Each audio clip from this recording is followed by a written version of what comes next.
Hola, bienvenidos a todas, a todos a esta segunda parte de realizando un proyecto de investigación cualitativa. Soy Nicolás Gómez Núñez y puedes escribirme cuando tengas dudas o cuando necesites aumentar tu bibliografía a la siguiente dirección: nicolás.gomez@ucentral.cl. En esta oportunidad vamos a concentrarnos en definir los objetivos y la pregunta de investigación desde un ejemplo. En el punto 7 vamos a realizar la construcción de datos y vamos a ver cómo se realiza ese proceso entre el científico y el entrevistado u observados. Luego vamos a abordar el análisis de datos como una forma de introducir los rasgos generales, para lo cual vamos a plantear 4 puntos. El primero va a ser la configuración simbólica, el segundo va a ser la valoración simbólica, el tercero va a ser la configuración semántica, el cuarto va a ser las estructuras significativas. En estos dos últimos vamos a llevar adelante una propuesta de ejemplo que dará continuidad a todo lo que hemos ido viendo en este ejemplo inicial.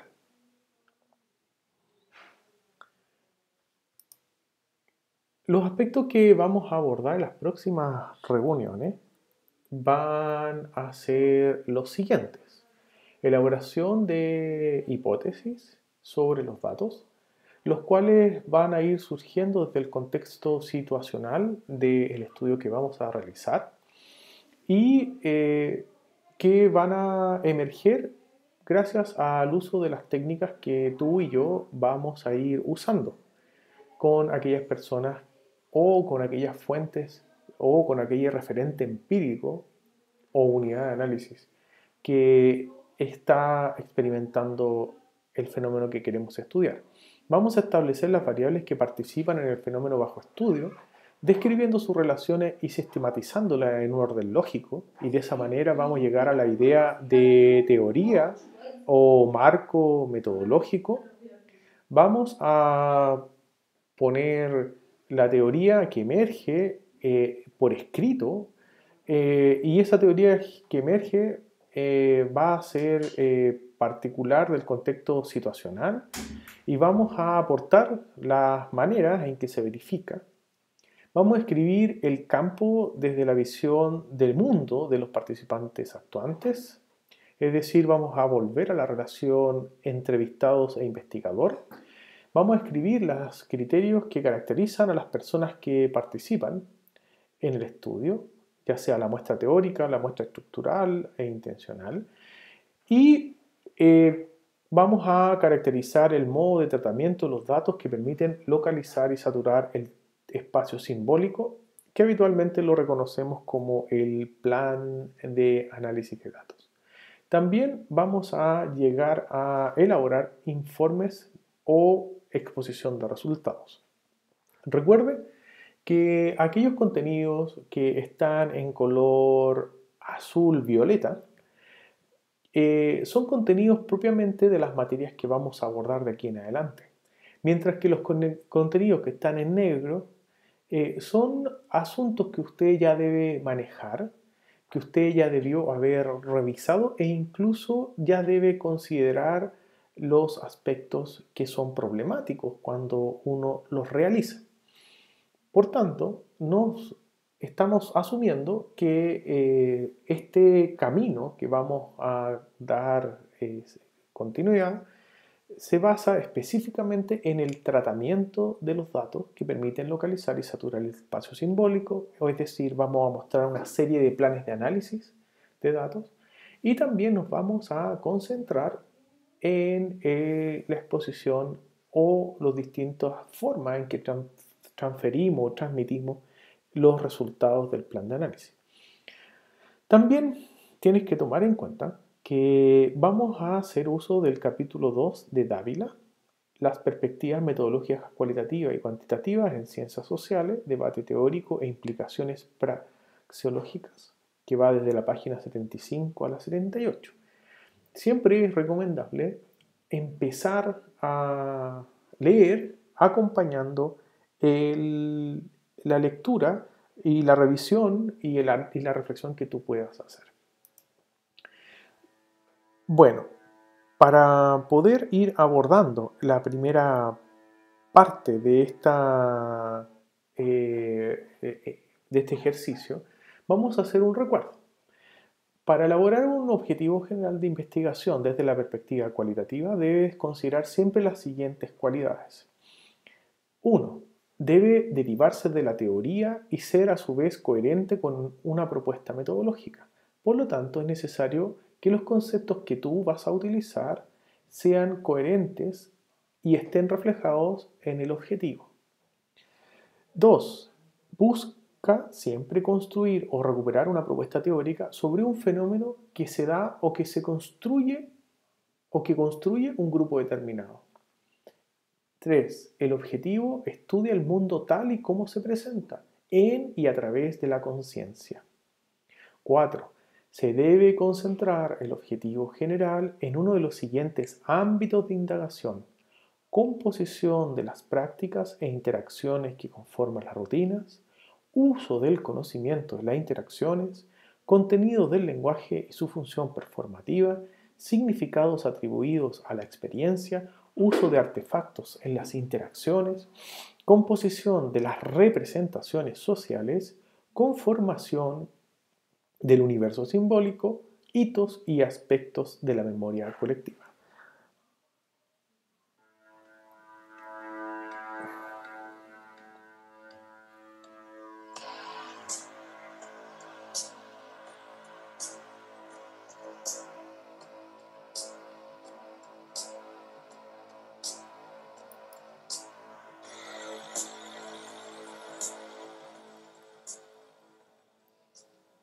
El primer paso que vamos a mostrar y vamos a pasar por aspectos muy generales es el que hace cualquier investigador, ya sea de una metodología cualitativa o una metodología cuantitativa. El primer paso es un paso que casi nunca se reconoce como tal. Es el paso de la problematización, que si bien es cierto, los manuales de metodología de investigación señalan que parte con la lectura de la bibliografía, es muy posible que este primer encuentro con el fenómeno de estudio sea anterior al acceso nuestro a una sala de clases, a un laboratorio o a una biblioteca. Nosotros, en la mayoría de las oportunidades, experimentamos los fenómenos de investigación como ciudadanos, como pueblo, como vecino, como estudiante. Y una vez que experimentamos los fenómenos que están ahí en la vida cotidiana, entonces resulta una reflexión sobre esas experiencias. Entonces, podríamos asumir que muchas de las ideas que nosotros tenemos como problemas de investigación están siempre definidas por ese ámbito. En esta oportunidad, el problema surge cuando un grupo de estudiantes y yo en calidad de profesor fuimos dando cuenta del escaso acceso que teníamos a los lugares donde se vendían libros.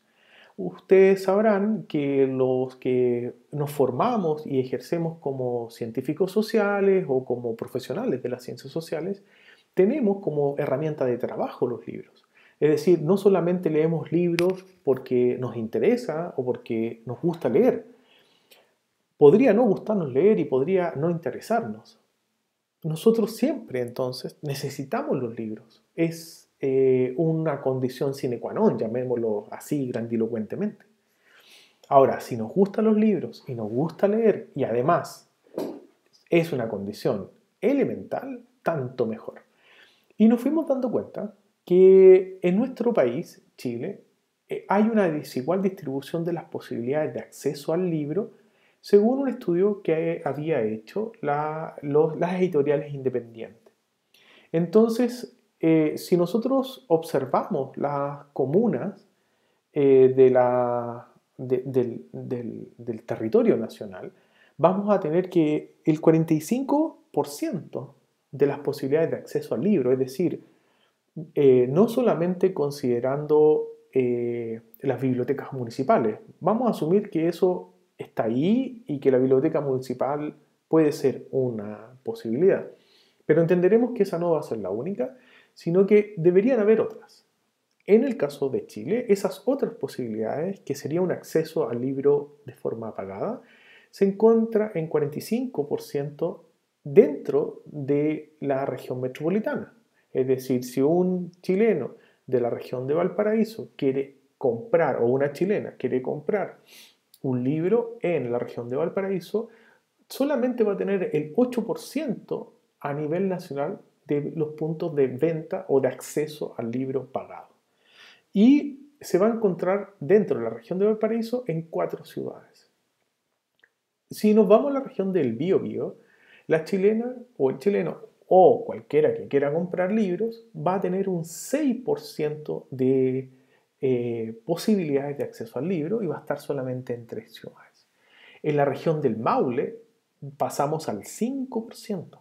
Y de ahí en adelante, las demás zonas de nuestro territorio nacional cuentan con un 1,5%, 1,4% en el caso de Atacama y 1% en el caso de Ñuble, y de ahí hacia abajo, de acceso al libro. Entonces es muy posible que alguien que viva, por ejemplo, en Antofagasta, tenga que viajar a la capital regional, porque sería allí donde está el único lugar de acceso al libro.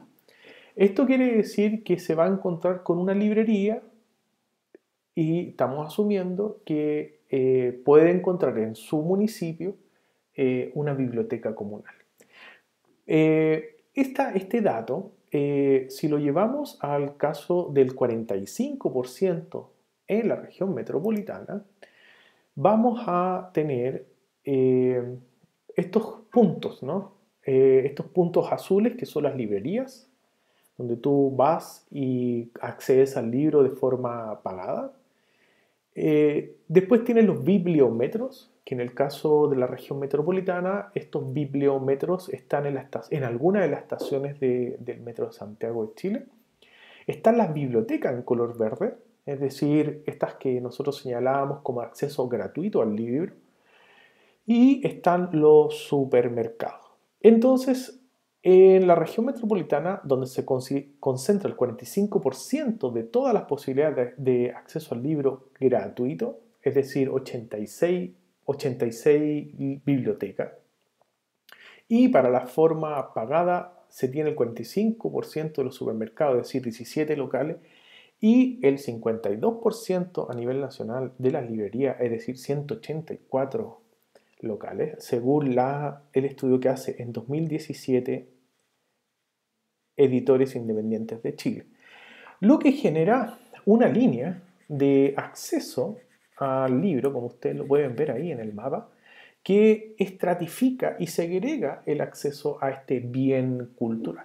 Por tanto, uno podría decir, bueno, es bien escaso y esta posibilidad que nosotros tenemos a encontrarnos con los libros, a disfrutar los libros. Pero más aún, nos preguntábamos en aquel entonces si existía alguna posibilidad de que hubiesen libros producidos por editoriales independientes y que pudiesen acceder a estos escasos y segmentados y segregados lugares de venta y de libros y de acceso gratuito al libro. Uno de nuestros integrantes del equipo se dio cuenta un día de un afiche. El afiche lo tienen ustedes al lado derecho y que dice ya no basta con leer. El afiche llamó intensamente la atención del grupo y luego empezó a haber una serie de cuestionamientos hacia nosotros mismos. Es decir, empezamos a desarrollar la etapa reflexiva.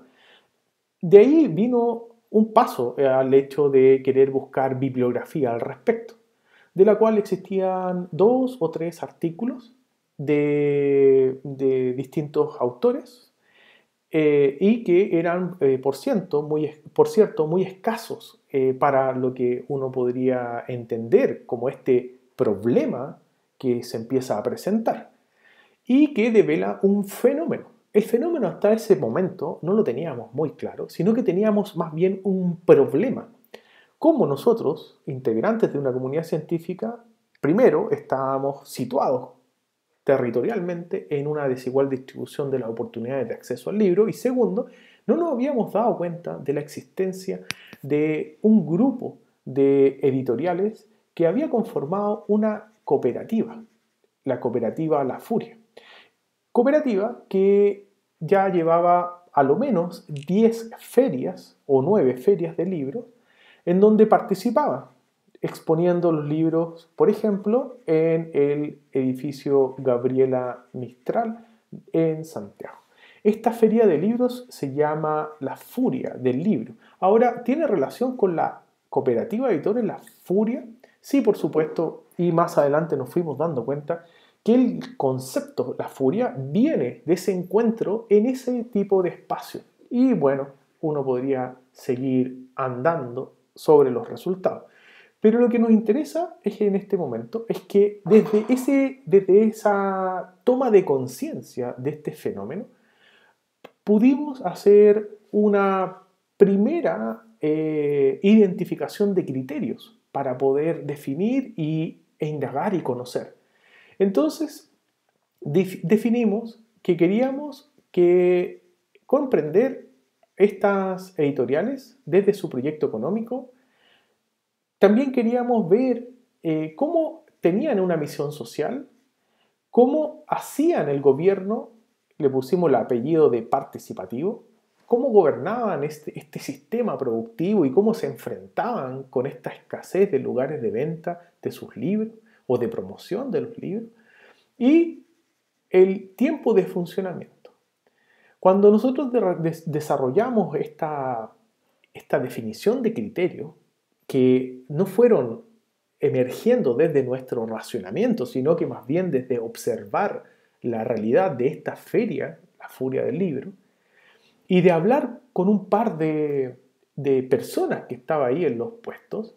Entonces, cuando fuimos reconociendo estos criterios, inmediatamente llegamos a un muestreo teórico.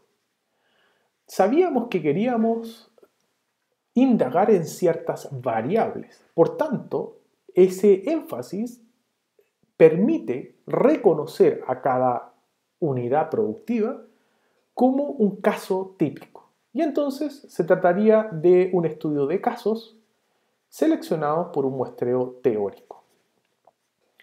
Nos dimos cuenta también en su página web que habían 41 editoriales que conformaban la cooperativa. En ese entendido, la tarea era bastante interesante. Y nosotros ya habíamos iniciado la técnica de la observación y de la conversación. Estas técnicas, recuérdenlo siempre, son los soportes de las herramientas. Es decir, la conversación puede transitar hacia una estructura y cuando sucede eso, estamos hablando de entrevistas con pautas, entrevistas que ya tienen un horizonte. En este primer momento, un momento de lograr ser lo más sensible a las cualidades inmediatas que muestra esta realidad, nosotros no podemos o no pudimos identificar qué era lo relevante, porque estábamos asombrados y por tanto teníamos una jerarquía de objetivos que teníamos que ordenar. Luego sabíamos que si ordenábamos esos antecedentes íbamos a tener entrevistas basadas en tópicos abiertos que iban a promover el diálogo y entonces íbamos a estar siempre tensionados en nuestra ruta de conversación con una herramienta que estuviese semiestructurada o, si pudiese darse el caso, pasar de esa semiestructuración hacia una conversación, un diálogo que llegase a la profundidad es decir, a entender desde la posición de aquellos que participan en estas organizaciones cómo y a través de qué medios van planteando su desarrollo como editorial. También sabíamos que si lográbamos tener un buen uso de técnicas y de herramientas, era muy factible hacer un plan de análisis de datos, que es lo que vamos a conocer en esta serie de encuentros. Y este plan de análisis consideraba el relato autobiográfico, el análisis estructural de contenido y el análisis estructural de redes sociales. Es decir, si teníamos buenos datos, si construíamos buenos datos con estas personas, entonces podríamos hacer uso de estos tres tipos de análisis y de esa manera íbamos a consolidar nuestras interpretaciones. A continuación, y esta parte es fundamental, arrastramos un marco conceptual que veníamos trabajando desde hace un tiempo en otras investigaciones.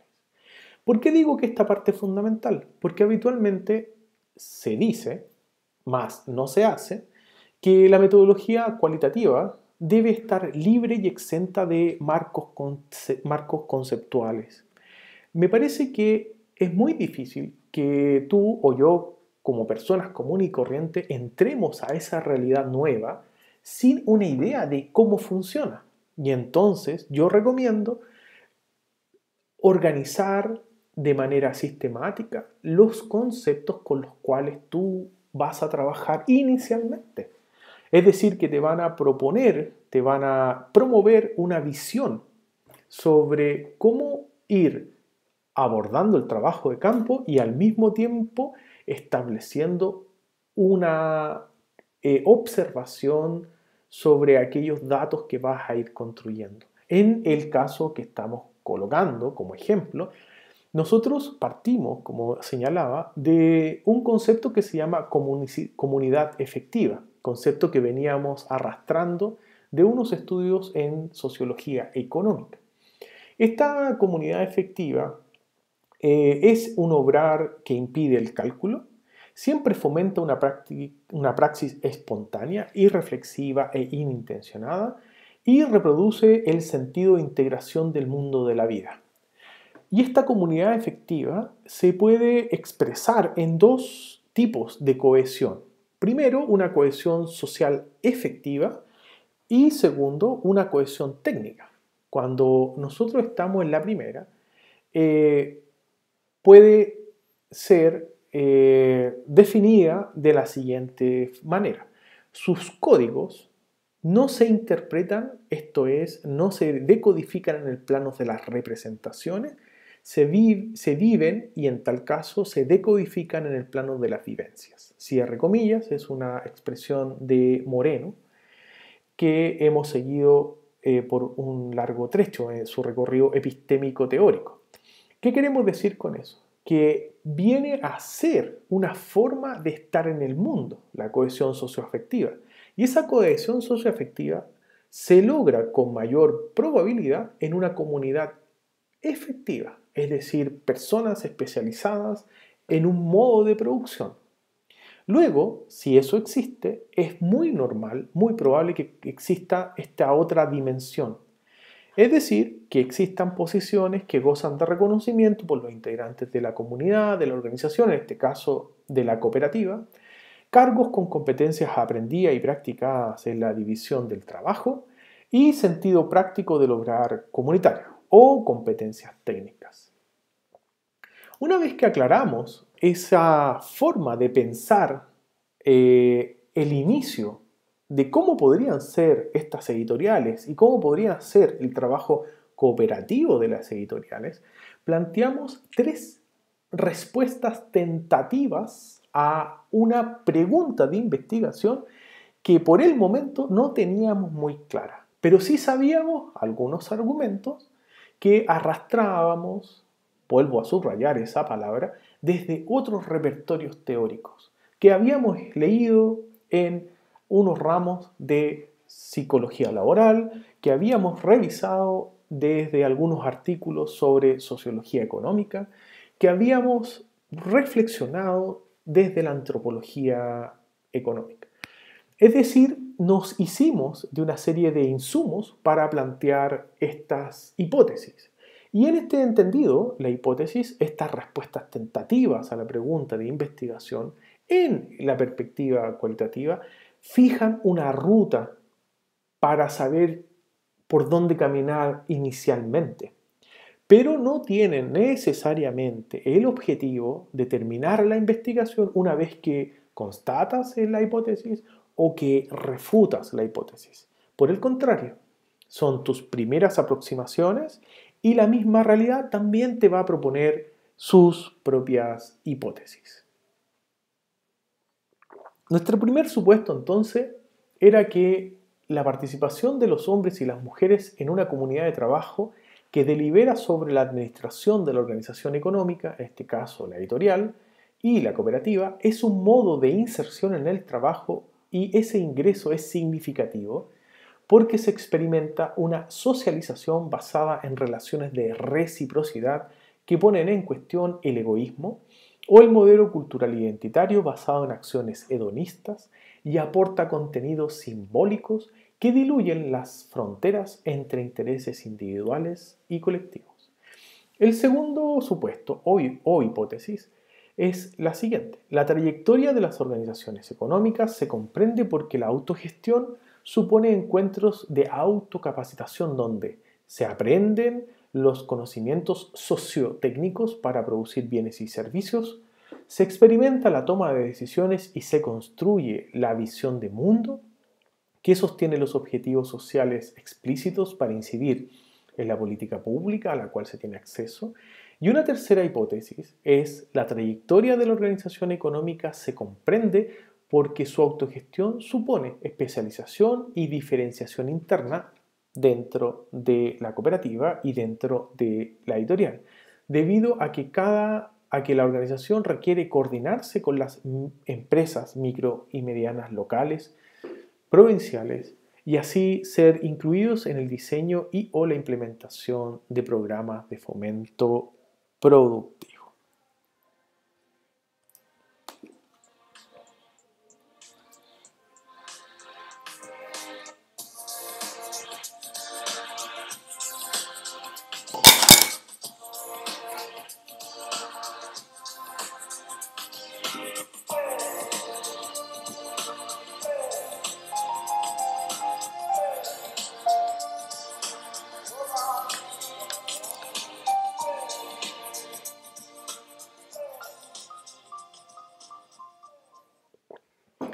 Construcción de datos en la interacción científico y entrevistados o observados.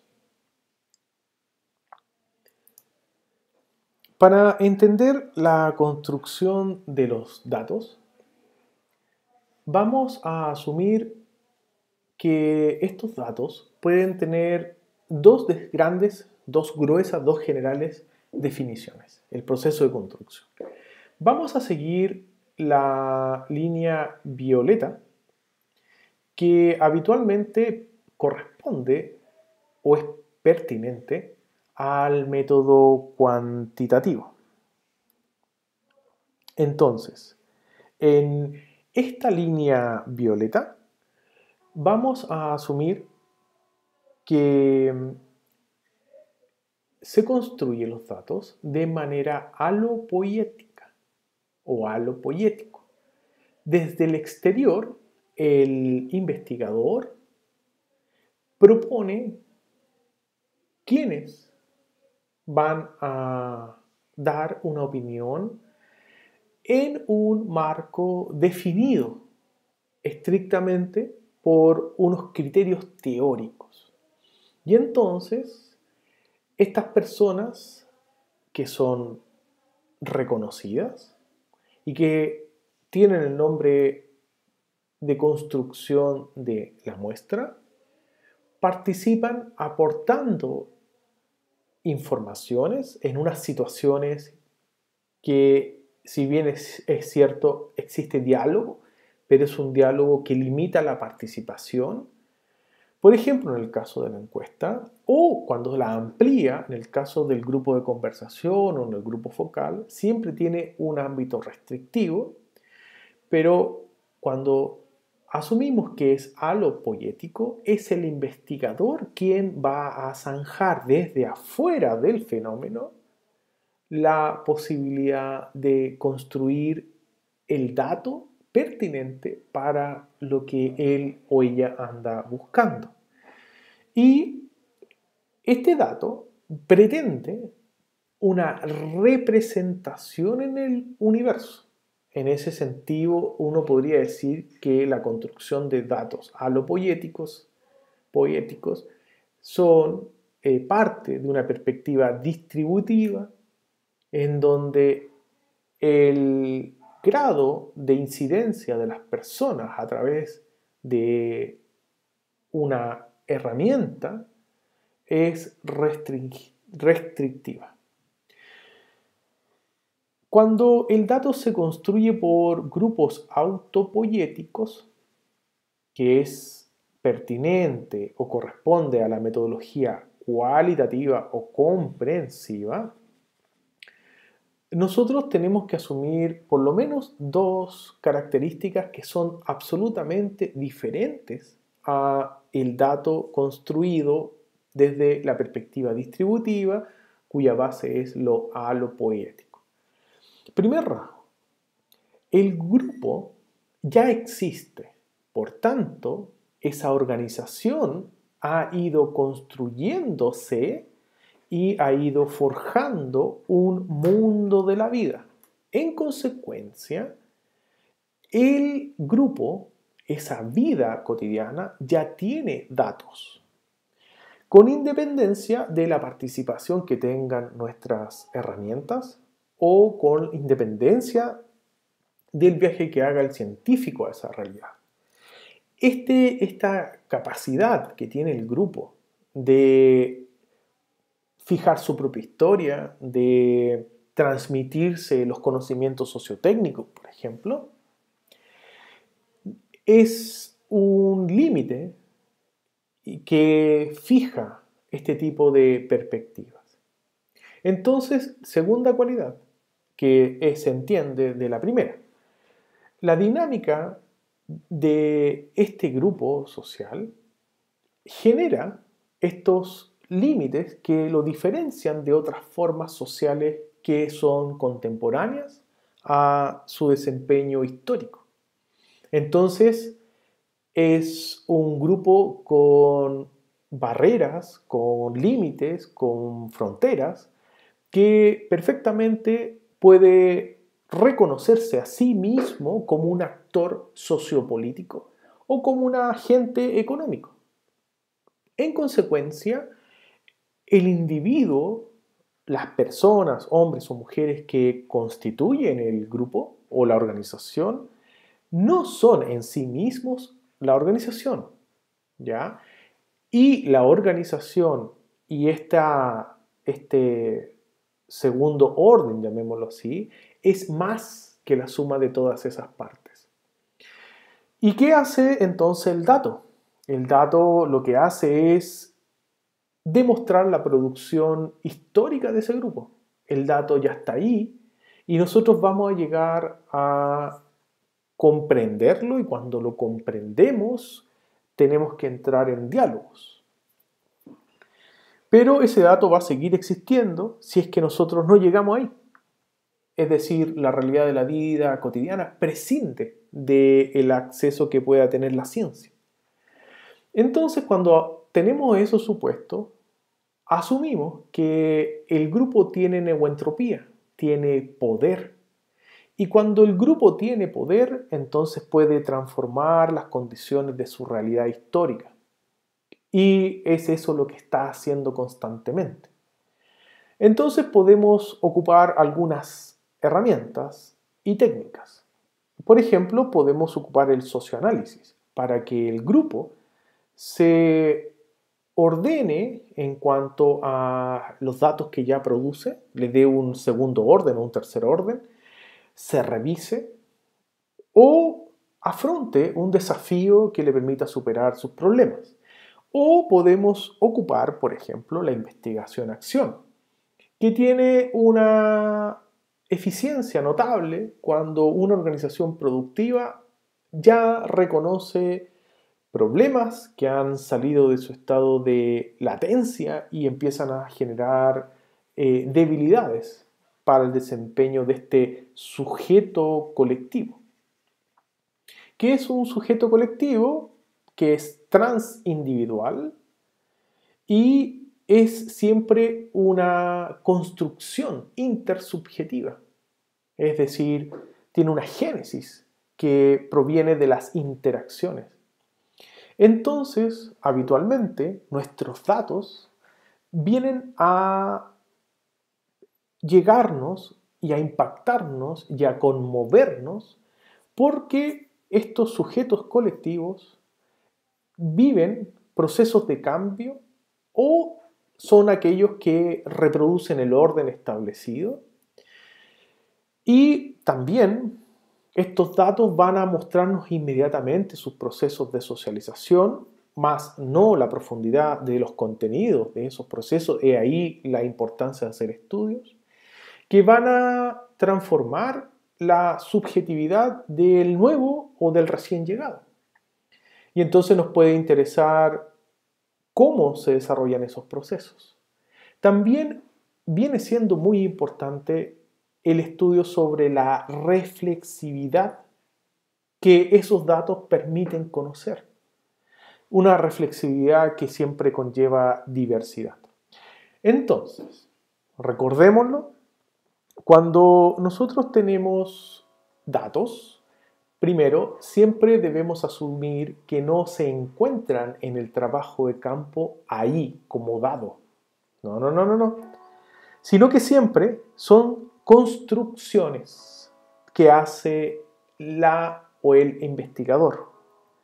No son informaciones, son negociaciones que traducen los supuestos que va a proponer e imponer un diseño de investigación y de ahí el concepto alopoético, o va a ser un encuentro que va a tener la investigadora o el investigador con un grupo que ya ha mostrado a través de esos datos que ya tiene su identidad, su fuerza o poder, y que dado ese desempeño nos parece interesante y entonces nos vemos invitados o animados a conocer ese mundo de datos que proviene de la construcción sistemática y diaria de ese mundo de la vida.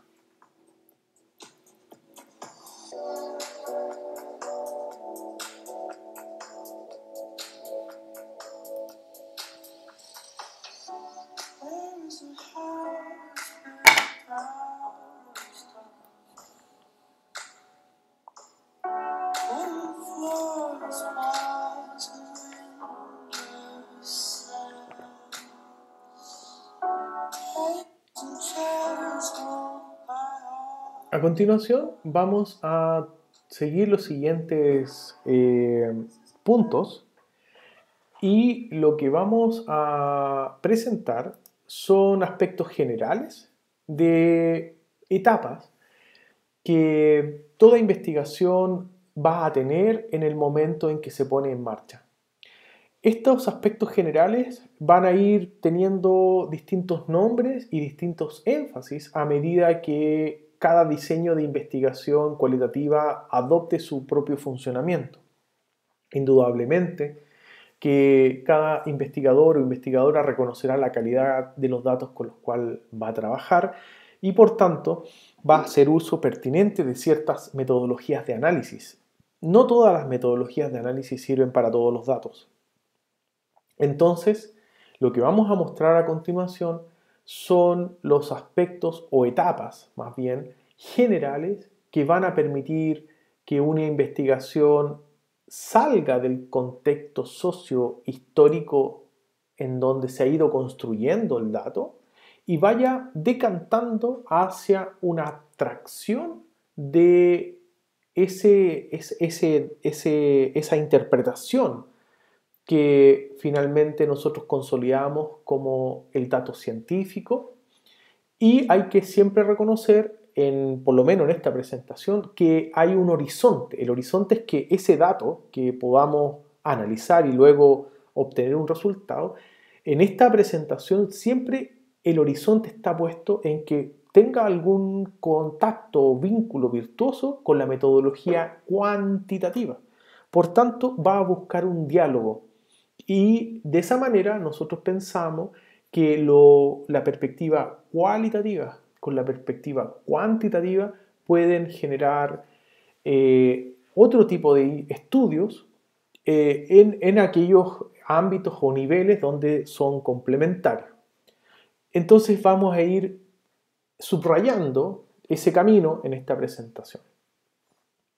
Vamos a partir entonces con la configuración simbólica. A continuación vamos a revisar la valoración simbólica y después la figuración semántica. Estos tres temas los vamos a definir según esta bibliografía que tenemos acá abajo, tomando a Conde, a Fernando Conde. Si necesitas consolidar tu conocimiento o resolver algunas cuestiones que no van a quedar del todo claras en esta presentación, entonces tienes que ir a este capítulo porque estamos basándonos en él. Y a continuación de la configuración semántica vamos a plantear ejemplos. Y el ejemplo va a estar continuando lo que nosotros habíamos presentado anteriormente sobre la cooperativa de editores La Furia. Y vamos a concentrarnos en una valoración simbólica que está dentro de la cultura de aprendizaje y que se va a expresar como configuración semántica en saber editar. Y ese eje semántico nos va a permitir un ejemplo sobre la estructuración significativa. La configuración simbólica, según Conde, comillas. Las primeras prácticas operaciones que conforman un primer principio de orden y estructura es la que podemos denominar configuración simbólica. Con este nombre pretendemos designar aquella práctica operación que realiza una primera operación de orden en el seno del caos sociosimbólico en el que se encuentra el fenómeno social, al llegar a este nivel de su producción. Asimismo, es una operación que, al igual que las prácticas que estamos describiendo, podemos encontrar tanto en los procesos de producción social más amplia como en el campo más concreto de la investigación-producción social aplicada. La configuración simbólica consiste básicamente en un proceso de doble contextualización pragmática. Por tanto, es una operación básicamente de determinación alopoética, heterónoma, exterior al observable. A la doble luz de la ubicación social de los productores de los discursos o de los fenómenos sociales, en un sentido amplio, y de los objetivos de la investigación que estamos realizando, en un sentido concreto. Tratamos de fijar, de establecer analíticamente unos primeros e iniciales ejes de sentidos multidimensionales que nos permitan una primera e inicial contextualización abierta y polisémica del fenómeno producible observable. Vamos a entender por valoración simbólica el siguiente paso es el proceso de reducción de la multidimensionalidad del fenómeno producible observable. Puede ser denominado valoración simbólica en el sentido de que en el contexto previo de los ejes valorativos definidos por la configuración simbólica, estamos en condiciones de poder tratar de establecer una cierta jerarquía y por tanto un rasgo entre los primeros. Esta jerarquía, al igual que la operación o práctica anterior, se establece de forma exterior al fenómeno. En este sentido, pues, podemos considerar que esta operación metodológica denominada valoración simbólica podría equipararse con la introducción desde fuera, desde una perspectiva sobre el fenómeno. Esta perspectiva, en el sentido husserliano, que en el Diccionario de las Ciencias Humanas de Tienes y Lem, Perú, se da en este término: los múltiples modos intencionales de tener conciencia de un objeto, a los cuales corresponden diferentes modos de certidumbre y positividad. La configuración simbólica y la valoración simbólica van reduciendo la multidimensionalidad en la que cabe inscribir, comprender el fenómeno social observado, posibilitando dar un paso más en esta lógica de la reducción de la cualidad a la cantidad. Una vez establecidas las jerarquías de valoraciones entre las distintas perspectivas, en el citado sentido de Husserl, con las que nos aproximamos a un fenómeno, se está en condiciones de dar un paso más y poder reducir una cierta y relativa estabilización y estructuración interna en el mismo. En esta línea de producción-reducción social de los fenómenos, cuyos procesos en la escala micro se reducen a la investigación social, se accede a un nivel en el que ya es posible pensar en la producción de esa cierta estructura interna generadora, a su vez, de nuevas dimensiones del fenómeno. En el camino para ello nos lleva a buscar una estructura, unas dimensiones latentes generadoras en el sentido matemático de los fenómenos, de modo que dicha estructura nos permita la lineación, es decir, la descomposición de las variaciones cualitativas en variaciones de intensidad según las dimensiones principales, en las que estamos abordando el citado fenómeno social.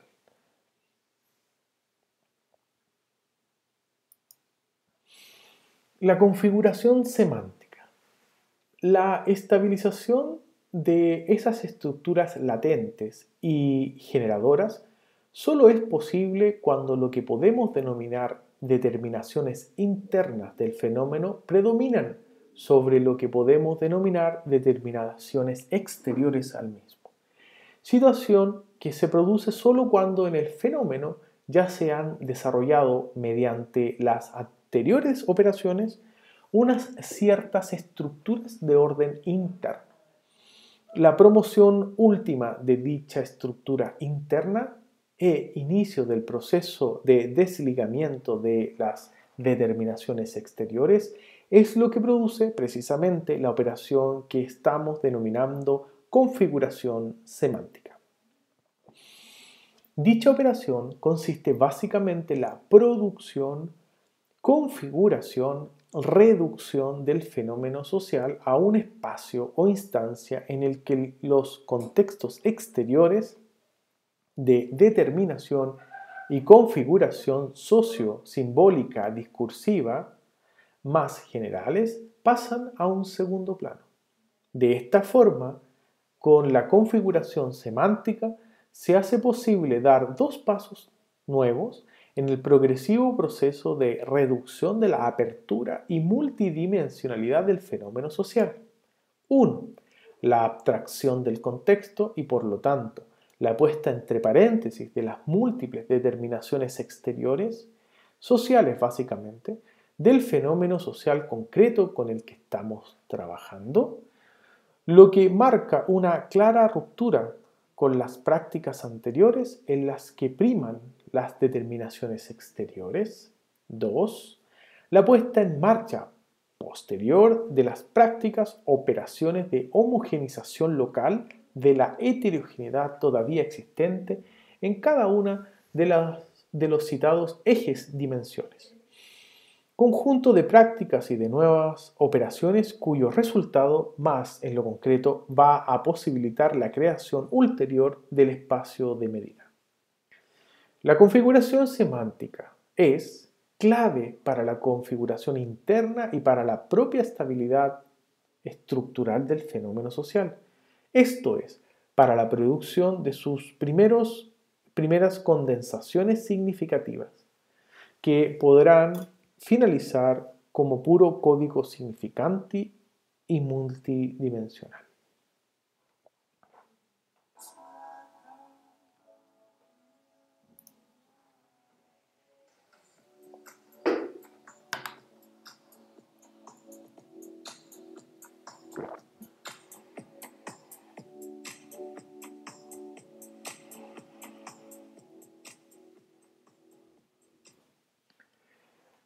La seguidilla de ejercicios que fuimos haciendo con los datos producidos con las editoras independientes de la cooperativa de editores La Furia, nos permitió una configuración simbólica donde reconocimos desde afuera, pero también confirmamos desde dentro, un proceso de producción. Un proceso de producción que estaba directamente relacionado con el libro.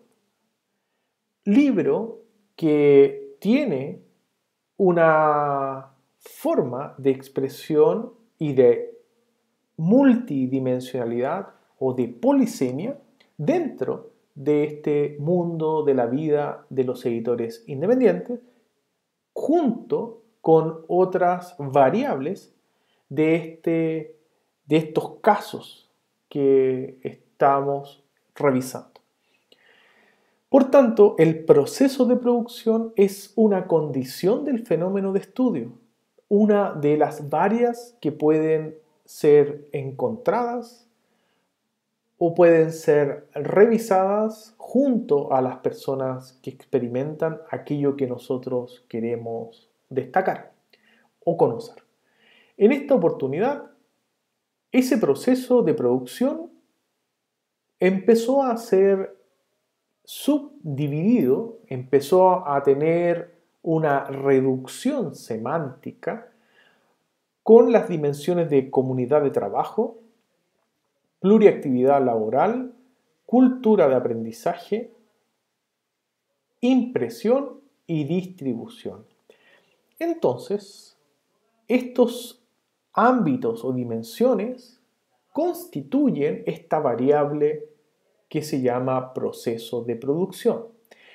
A continuación, nosotros vamos a referirnos al proceso de producción revisado desde la cultura de aprendizaje, específicamente el saber editar, y lo vamos a relacionar con extractos de textos de entrevista, para así mostrar que el proceso que estamos siguiendo está basado en datos y que esos datos, como hemos dicho, son una construcción que proviene de estos grupos con frontera y con fuerza.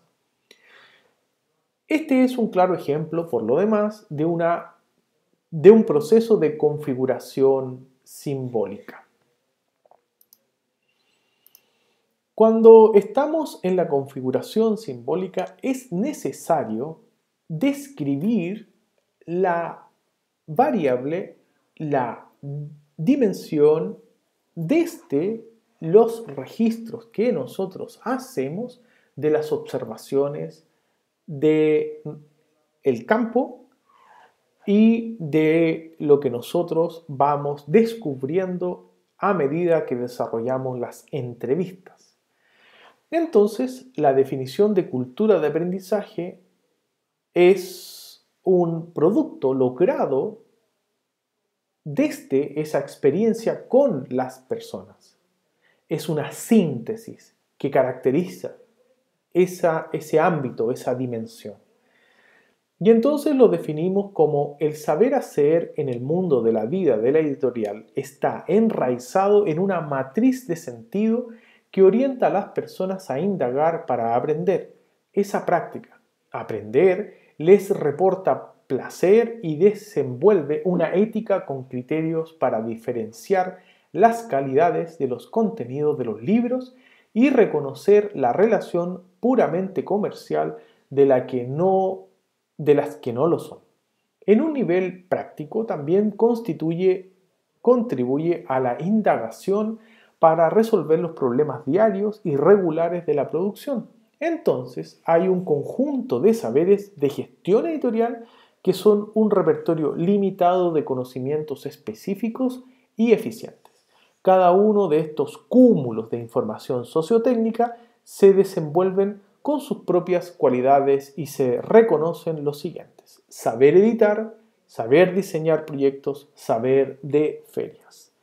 En este caso que estamos planteando, nosotros vamos a exponer el saber editar, que vendría a ser una subdimensión de esta cultura de aprendizaje, que es una dimensión del proceso de producción que se consolida como una variable. El saber editar lo fuimos entendiendo y definiendo de la siguiente manera: es la lectura de los documentos escritos enviados por él o la autora, también la evaluación que cada editor hace y la que se hace en los comentarios entre ellos para sancionar si esa historia, estilo o estética accede al catálogo. Puede haber un rechazo o una aprobación. En este caso va a haber un intercambio entre la editorial y el autor que busca lo elemental: mejorar la redacción y la ortografía y plantear exigencias al escritor para sacarle rendimiento a sus capacidades. Es indudable el uso de los software en estas interacciones, más aún cuando se trata del trabajo de varios editores en coedición y o en traducción. Cuando nos vamos a las entrevistas, entonces nosotros vamos a tener que reconocer un extracto, un pedazo, donde esté el contenido que desde nuestra búsqueda, desde nuestra relación con las personas, desde esta convivencia con las organizaciones, vamos a lograr asumir que es allí donde nosotros debemos concentrar el análisis que queremos proponer. O, si se quiere, podemos empezar a hacer la valoración de ese cuerpo. En este momento voy a leer, y usted puede ver, un extracto de una entrevista que nos habla de lo que ya hemos leído sobre este saber editar, y es donde está el dato, donde está la referencia empírica, si se quiere llamar de esa manera, que nos permitiría cotejar la validez de una interpretación, por ejemplo. Entonces voy a pasar a leer este extracto de 2 párrafos de una entrevista de la editorial Alquimia, de uno de sus integrantes. Comillas. Una analogía que sirve es con respecto a un producto musical. El editor es la persona que elige un contenido, lo interviene y se preocupa que dicho contenido funcione mejor, que evidencie un metarrelato, gestiona sus detalles más íntimos, eliminando ripios innecesarios. Luego de eso es quien elabora la carta Gantt del libro. Tu mente como editor siempre está 2 años más adelante y 6 meses atrás. La composición de cada libro debe estar orientada a la trascendencia de la obra, a que tenga una mejor operatividad en el tiempo. Corresponde hacer una distinción entre 2 vertientes que se confunden en la definición de un editor. No es un corrector de textos, pues este es un trabajo técnico que no requiere mayor profundidad intelectual. Tampoco es la persona que cobra por asegurar la cadena de producción del libro, cuestión que pasa harto en Chile. Gente que con muy poco tino les dice a otros, comillas, pásame un Word, te vamos a leer el libro, te corrijo algunas cosas y te saco la wea. Cierre comillas. La Vanity Press, es decir, la publicación subsidiada de obras, es una estafa. Una de mis ideas rectoras es esta. Las editoriales que funcionan son aquellas que tienen claro qué es lo que no van a hacer. Tú sabes que en determinada colección de editorial acantilado no vas a encontrar una novela pop, o que en la narrativa hispánica de Anagrama no hay trabajos que se salgan mucho del canon. Cuando una editorial se diferencia, adquiere identidad. Las editoriales que no tienen una línea clara y que sus publicaciones atienden solo a lo que está de moda, tienden a desaparecer. Para escoger qué es lo que publicamos, se presenta una doble mediación entre gusto y posibilidad de inscripción de un libro. Un buen parámetro es pensar cómo le explico un libro a una persona que no es aficionada a la lectura durante una situación informal. A mi papá en un asado, por ejemplo. Después, ¿cómo se lo explico a alguien que sí lee mucho o a un otro que vive en, no sé, Groenlandia? Así es como se define la posibilidad de inscripción. Además, está el factor de desborde. Un libro publicable debe tener esta cualidad. Hay libros que están muy bien escritos, pero no dicen nada. Cuando solo se trata de la forma, no logra gustarme. Cierre comillas, alquimia. Bueno, usted observará que he ennegrecido algunas expresiones. Esa forma de plantear o de subrayar énfasis es lo que yo estoy usando para poder imponer un criterio de selección desde afuera de lo que el mismo emisor o entrevistado me quiere decir. Entonces yo estoy tratando de buscar la armonía entre lo que yo persigo como objetivo de mi estudio y lo que el narrador de ese mundo de la vida de los editores independientes me quiere confesar y mostrar. Se dará cuenta que eso deja afuera una serie de palabras, de expresiones, de chilenismos, si se quieren. Bueno, entonces uno podrá decir que la selección de estas palabras, incluso del párrafo, es una selección desde la posición que tiene el investigador o la investigadora que está llevando a cabo este proceso de descubrimiento. En consecuencia, una entrevista no está del todo agotada si es que se la revisa una sola vez desde un solo foco o perspectiva o paradigma. Una entrevista puede ser revisada por otras investigaciones que busquen en ella otros elementos que no son de interés para el investigador que la tomó, que la transcribió, o que simplemente, dada su intención, su búsqueda por el objetivo que se había planteado, ha empezado a generar un sesgo y entonces no ve lo que otras experiencias de investigación pueden llegar a ver en el mismo relato.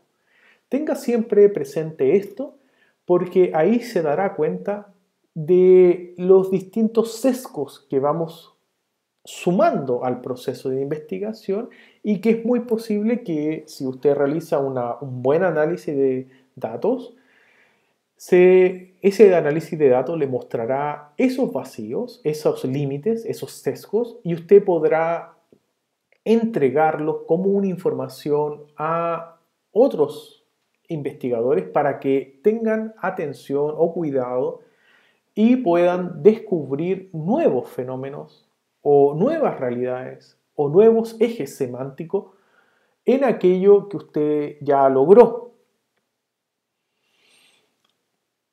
A continuación, vamos a tomar esas palabras que subrayamos ennegreciendo y vamos a someterlas a un tratamiento donde vamos a reconocer códigos de calificación y códigos de cualificación. Con esto, entonces, estamos ya en la parte elemental, básica de los datos. Es desde aquí donde uno podría decir que está la piedra de tope cuando hacemos análisis de entrevistas, por ejemplo. Me estoy apoyando en el análisis estructural de contenido, solamente lo voy a mencionar porque más adelante lo vamos a ver como en términos muy particulares, contando cómo es su aplicación y sus límites y también sus ventajas. Este análisis me permite mostrarle a usted que esta expresión tu mente como editor la he seleccionado como una realidad que es tangible pero intangible a la vez.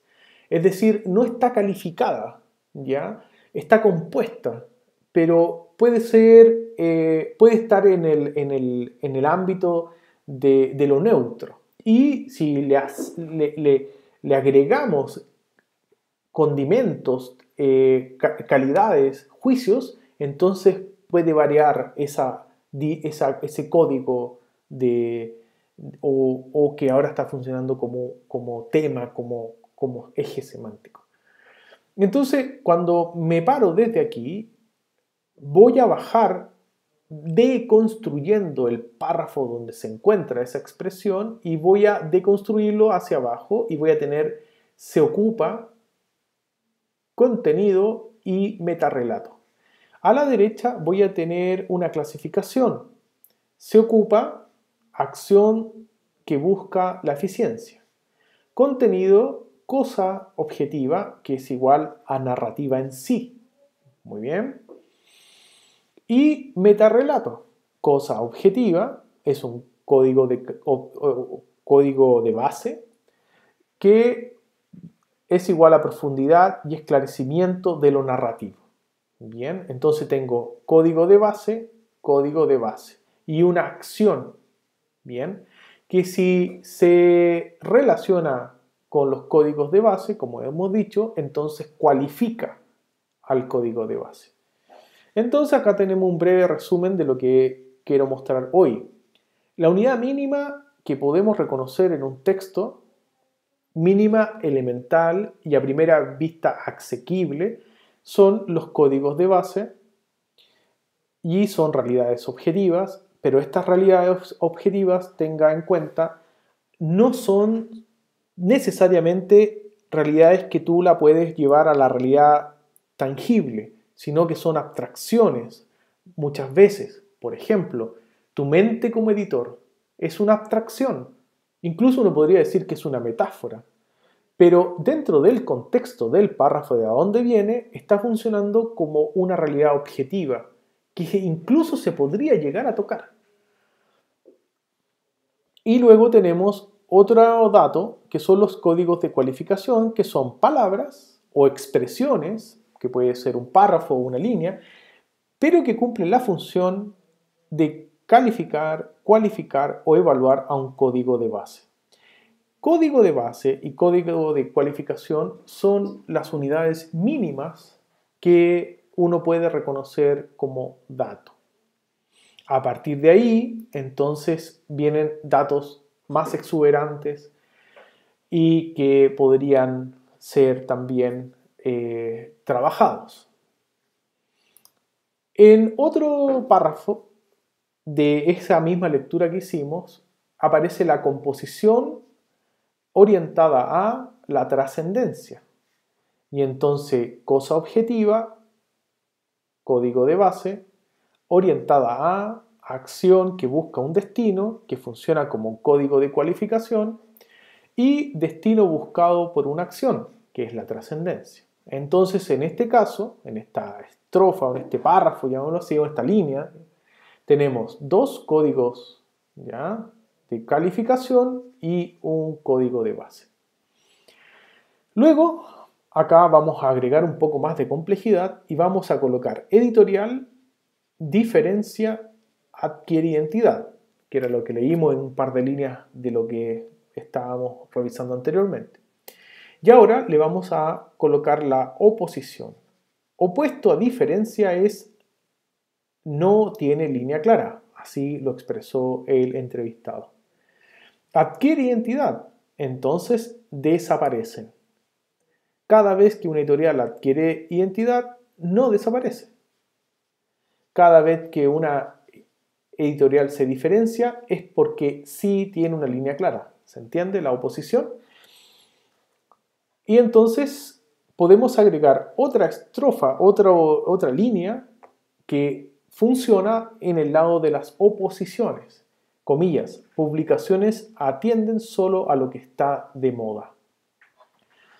Entonces, lo que estamos haciendo acá es trabajar bajo los principios de Saussure, si ustedes se acuerdan, de Saussure, que proponía que el lenguaje, el acto de habla, lenguaje y habla son cosas diferentes, pero el mensaje transmitido tiene una cadena de códigos.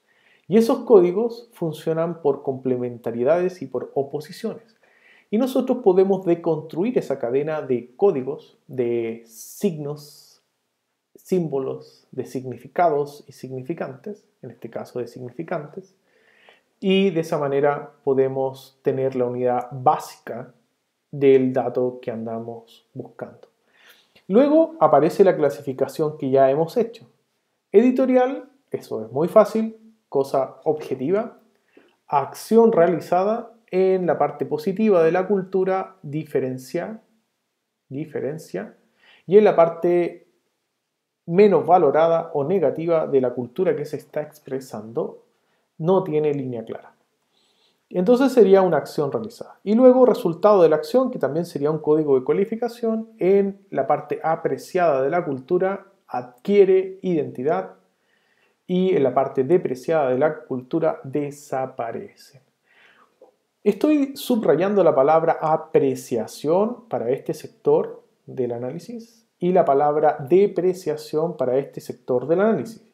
Bueno, con esto quiero asumir que cuando estamos realizando una deconstrucción de la narración, del discurso, de la entrevista, también estamos buscando respetar el valor que tiene el entramado simbólico o la representación sobre la realidad que está dejando entre líneas este extracto de entrevistas. Es decir, aquí es donde lo que manda es la realidad sociohistórica desde donde viene el texto. Acá no manda entonces el investigador. En este lado siempre va a estar lo apreciado por la cultura del EMIC. Y en este lado va a estar lo depreciado dentro de esa cultura. Entonces, al hacer una aclaración sobre esta valoración, apreciación o depreciación, inmediatamente entonces estamos llegando a una situación de jerarquía de estos datos que estamos viendo en pantalla. Vamos a pasar a esta otra deconstrucción y vamos a agregar una nueva complejidad. ¿Qué es lo que publicamos? Dice el escritor o el editor que hemos entrevistado. Bueno, algo que tenga una doble mediación. Gusto, dice él o ella, inscripción del libro y factor de desborde. Cuando hablamos entonces de mediación, entonces hablamos de estos tres ámbitos, aun cuando ella o él haya dicho doble mediación. Gusto, inscripción del libro y factor de desborde.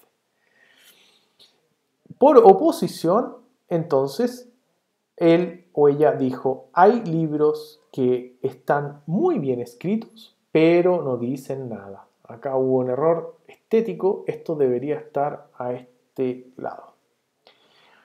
Entonces, cuando hemos hecho eso, aparece también este ejercicio necesario que es el orden que nosotros le vamos a ir dando a estos datos básicos. Y entonces tenemos un código de base, tenemos una condición, que es un código de calificación, y una cualidad del libro.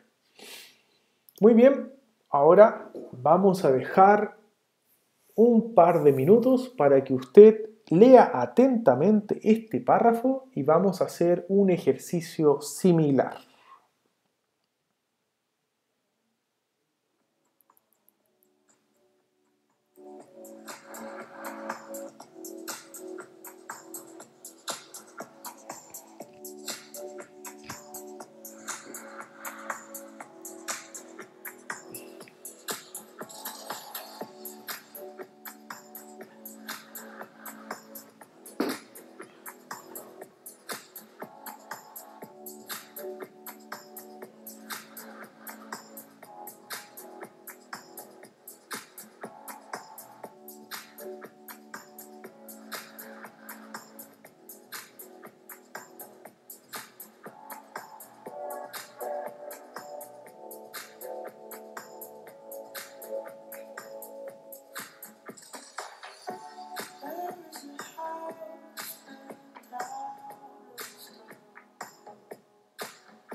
Muy bien, entonces, si usted no ha tenido todo el tiempo para revisar el párrafo, recuerde que el video lo puede detener, darle pausa y volver a leerlo cuantas veces quiera. El ejercicio es similar al anterior, con las mismas características y los mismos criterios. Se han subrayado algunas frases o expresiones de la entrevista. Estas frases nos indican que ahí adentro hay códigos de base y códigos de calificación que tienen una directa relación con el entramado de nuestro diseño de investigación. Es decir, tiene una relación con nuestra pregunta de investigación, tiene una relación con nuestros objetivos de investigación y si es que tenemos organizado un marco conceptual que permita ejercer la reflexión teórica y 3, 4 o las hipótesis que vayamos teniendo también estarían en relación, en coherencia interna con ese entramado. Y luego, como hemos advertido, tenemos que ponerlas en diálogo con lo que el entrevistado quiere o entrevistada quiere manifestarnos. Y como usted vio en el anterior ejemplo, la jerarquización por valoración o depreciación nos entregará la primera frontera de la cultura que estamos habitando con esta entrevista. Entonces vamos a pasar a hacer el mismo ejercicio, pero un poco más rápido. Entonces hemos seleccionado la expresión el editor y el trabajo editorial. Esta selección es una construcción, ¿ya?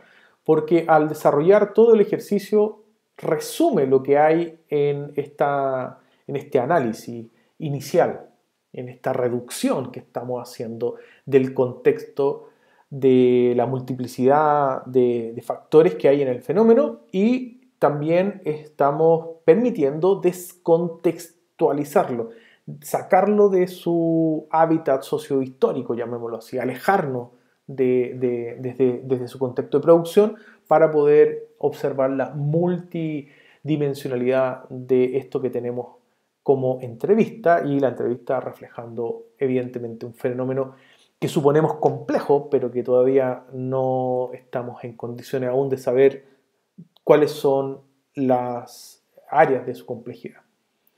Entonces tenemos, no es un agenciador, no es un mediador económico, no es un agente, no es un publicista, ni es un promotor y agente. En oposición, trabajo creativo como autor, encontrar el valor que pueda tener un texto y mejorarlo en conjunto con el autor, el mejor amigo del autor y salen a chupar juntos y se invitan a los veranos a sus casas. Relación profunda, tiene un costo, no está valorizado, tiempo. Luego tenemos cualidades de desempeño, código de calificación, calificación y acá tenemos un código de base. Acá hay un error, debió haber habido una B larga, ¿bien? Pero esto es una realidad objetiva, el tiempo, ¿bien? Ahora, ¿qué de diferente tiene esto con el anterior? Bueno, que en el párrafo que hemos revisado, lo valorable está acá como una expresión negativa. Siempre es no, no, no, ni, no, no, ni. Y lo depreciado está acá. Es habitual encontrar este tipo de giros en el habla. No asustarse nunca. Esto va a volver a su orden cuando pasemos a otras fases del análisis y mostremos cómo se vuelve al orden, digamos, a un orden donde se expresa con mayor fuerza la cultura legítima, desde donde proviene el EMIC, el entrevistado. Pero es bueno considerar que estos giros del lenguaje, estos giros de la conversación son muy, muy habituales y deben ser considerados porque acá el entrevistado o la entrevistada está poniendo énfasis en algo superior para decirnos que justamente eso superior es un superior negativo, es decir, allá a ese modelo, él o ella o su editorial no va a ir.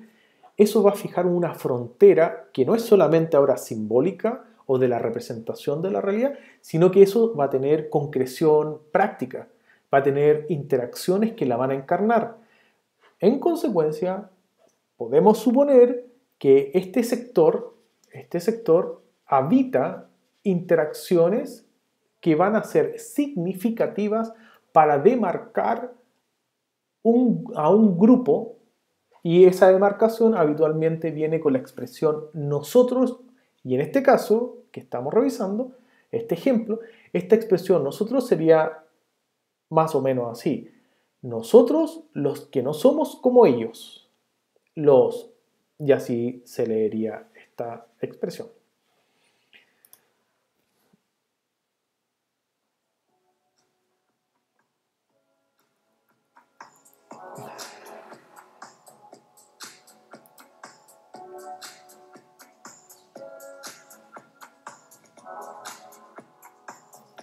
En nuestro punto número 8.4, estructuración significativa, vamos a observar cómo empezamos a salir de estas particularidades de los códigos de base y de los códigos de calificación, de estos elementos mínimos, y empezamos a agregarlos en un ordenamiento.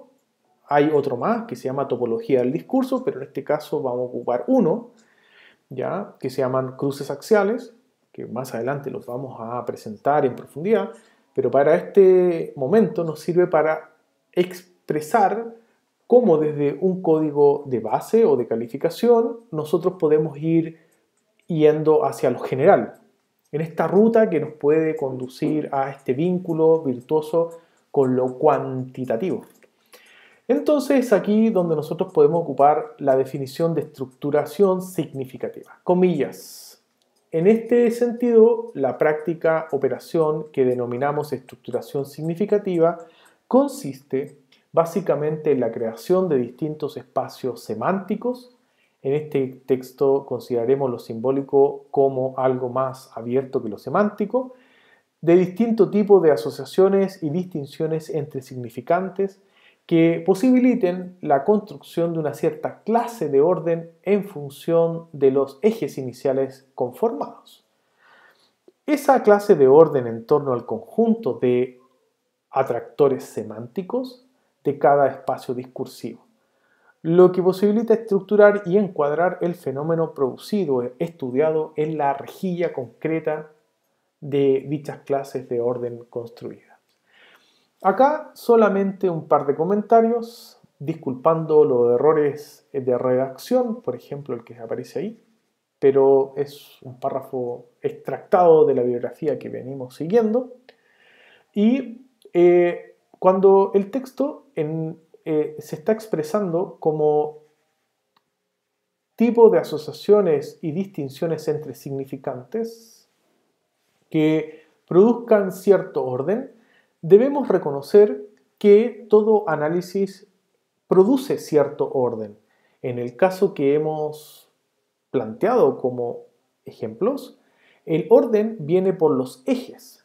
Es un orden básico, sencillo, que nos permite ir abriendo o deconstruyendo los textos para subrayar la presencia de los datos. Luego, entonces, hay atractores semánticos, es decir, de todos los códigos que hemos visto y que indudablemente ustedes van a ir descubriendo.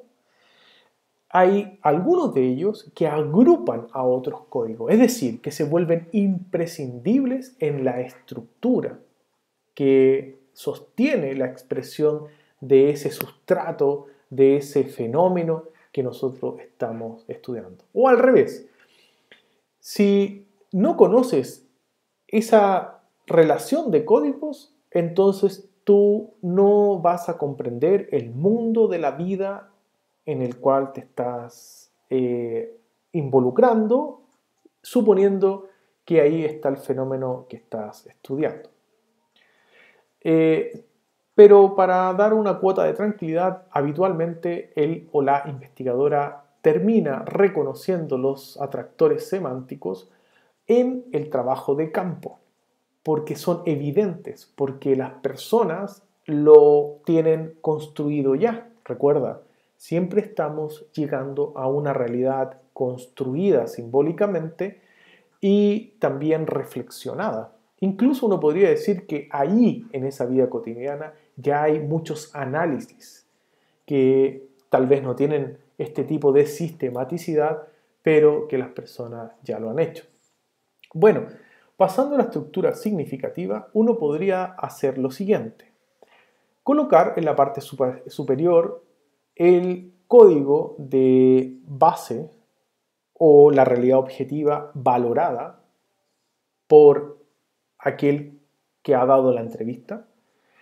Colocar en el lado derecho de la pantalla los códigos de cualificación valorados por aquellos que dan la entrevista, o por aquel que da la entrevista o aquella que da la entrevista.